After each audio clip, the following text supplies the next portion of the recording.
আজকে আমি রান্না করব গরুর মাংস। এখানে অনেকগুলো গরুর মাংস নিয়ে নিছি, প্রায় 1 কেজির বেশি হবে হয়তো। প্রথমে পেঁয়াজ দিয়ে দেব, আদা বাটা দিয়ে দেব, রসুন বাটা দিয়ে দেব, মরিচের গুঁড়ো দিয়ে দেব, হলুদের গুঁড়ো, জিরার গুঁড়ো, ধনিয়ার গুঁড়ো দিয়ে দেব, গরম মশলা দিয়ে দেব, লং, গোলমরিচ, দারুচিনি, এলাচ, লবণ দিয়ে দেব। এবার তেল দিয়ে দেব। সবগুলো উপকরণ ভালো করে মিশিয়ে নেব। সবগুলো উপকরণ মাখানো শেষ। এবার চুলা জ্বালিয়ে দেব, দিয়ে ঢেকে দেব।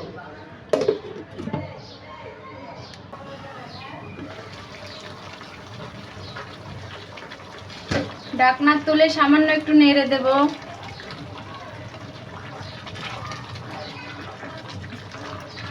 দেখুন মাংস থেকে অনেক পানি বের হয়েছে।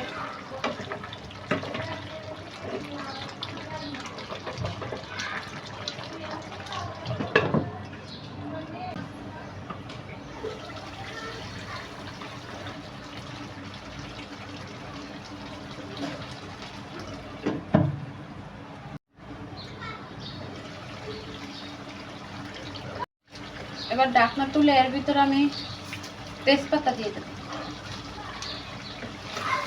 তেজপাতা দিয়ে একটু নেড়ে চেড়ে দেব।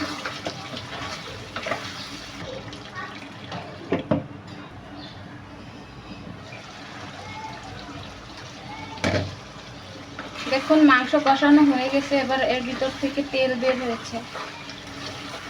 এভাবে তেল বের হলেই কষানো শেষ হয়ে যাবে। এবার এর ভিতর আমি পানি দিয়ে দেব।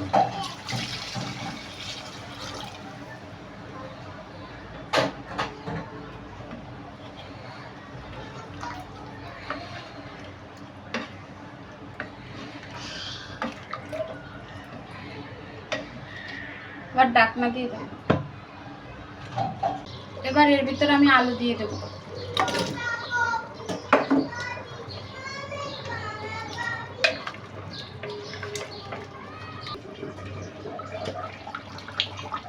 এবার চুলায় কতক্ষণ জাল করে জলটা একটু টানিয়ে নেব।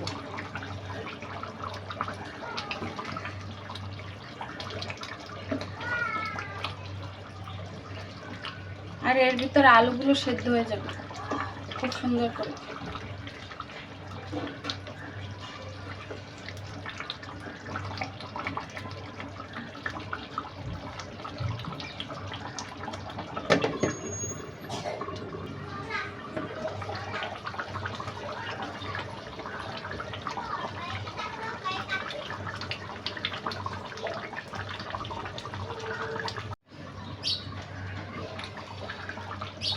এই পর্যায়ে আমার রান্না প্রায় শেষ হয়ে আসছে। ঝোল অনেক টেনে আসছে, মাখা মাখা হয়ে গেছে প্রায়। দেখুন, আর এরকম নামিয়ে নিলে একটু করে আরো ঝোলটা গাঢ় হয়ে যাবে।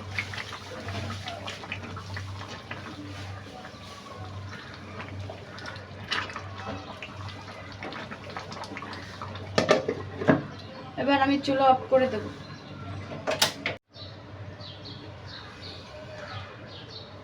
দেখুন রান্নার শেষে তরকারি দেখতে কি সুন্দর হয়েছে, আর কালারটা কত জৌছি হয়েছে।